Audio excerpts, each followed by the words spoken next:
Хит болып жатқан салаттарды жасап көрдім. Өте керемет шығады екен. Сақтап алып, сіздер де жасап көріңіздер. Суға піскен қызылшаның қабығын аршып, жұқалап, пластинкалап, осылай турап шығамыз. Енді осы қызылшаның үстіне творожный сырды қасықпен немесе лопатамен жағып шықсаңыздар болады. Творожный сыр оңай жағылу үшін бөлме температурасында бір 20 минутқа қойып қойған дұрыс. Одан кейін барып міне қызылша бірінің үстінен осылай жағып шығамыз. 4 слой болу керек.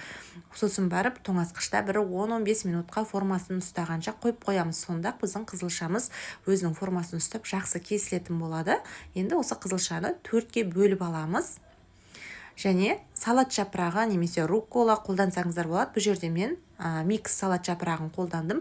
Жақсылап жуып суынан құрғатамыз. Одан кейін зәйтүн майы, лимон соғын құйып, жақсылап араластырамыз. Салат жапырақтарыңыз хрустящий болып шығу үшін салқын суда бір жарты сағатқа салып қойған дұрыс. Енді тарелкаға саламыз. Апельсинді бөліп алсаңыздар да болады, немесе осылай кесіп, әдемілеп тарелканың жан-жағына қойып шығатын боламыз.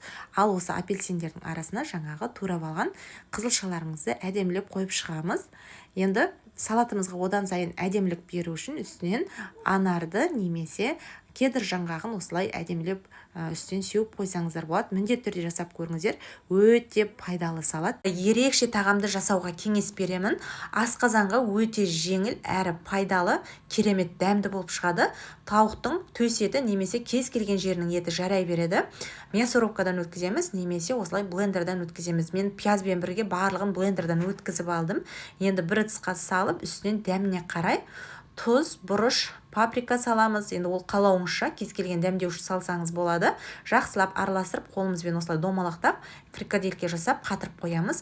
Енді күрішке мен үнемі қолданатын Веста басматидің езілмей шашырап пісетін күрішін жақсылап жуып, қызып тұрған қазанға кішкене май құйып, қуырып алатын боламыз. Күріштерімізді дәміне қарай тұз салып, үстінен аздап суын құйып, баяу отта бұқтырып пісіреміз.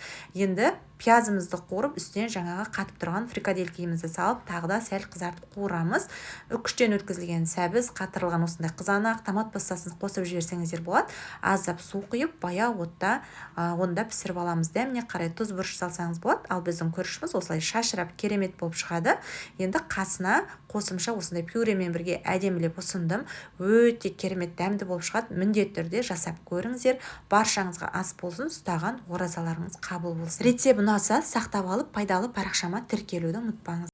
Ауызашардың 11-ші күніне өте пайдалы әрі жеңіл, ерекше дымляма тағамын жасап көріңіздер.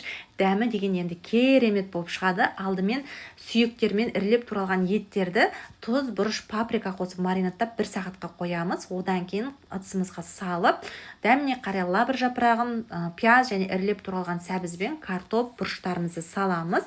Және 1 кеседей суға тұзбен 1 ас қасық томат пастасын салып араластырып, осының қазанымызға құйып шығамыз. Ең соңынан үстінен капусталарымызды қойып шығатын боламыз. Сонда өзінің сөліне керемет болып бұқтырылып піседі.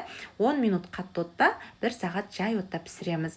Енді орама дайындаймыз. Розочкалар оған осы жұмыртқа қосып араластырып, қатты қамыр илеп, жарты сағатқа тындырамыз. Оған дейін салмасын дайындаймыз.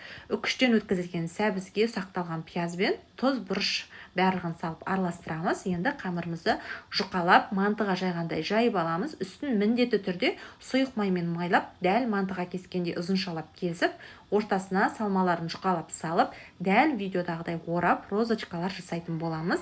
Енді мантаварканы майлап, 35 минуттай пісіріп аламыз.